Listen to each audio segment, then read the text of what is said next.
Bonjour, fellow foodies. Jade and Zelda here in picturesque Paris, France. Just stopping by because I found out my great-grandfather on my father's side is French, which definitely tracks because much like the people of Paris, ya girls got style. We are in front of the famous Eiffel Tower, built to celebrate the centennial of the French Revolution. Viva la France! Today, we're here to talk about Ratatouille. And I don't mean the movie. Although the main character and I do both aspire to be professional chefs. Ratatouille is a super versatile hashtag tradish. It can be an appetizer, entree, or side dish.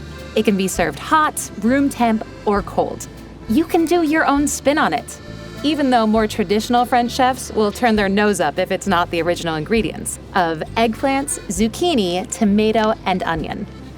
Personally, I throw in bell peppers, yellow summer squash, and Kalamata olives to really Jadeify it. And I always want my dishes to entice visually before it even hits your lips. So I cut the veggies very thin, like this. That way you can layer the ingredients, making it look as magnificent as a Monet. Voila!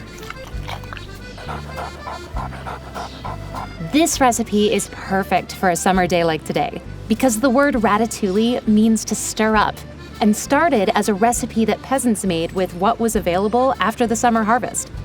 But like a true fashionista, ratatouille had a glow-up and can be found on even the fanciest of restaurant menus. Whether you thin slice or chop, layer, or stir it up like a stew, this vegan tradish is quick and delish, and paired best with Bordeaux. Find the recipe below and join us next time. Same Jade, same Zelda. Different country and recipe. Au revoir!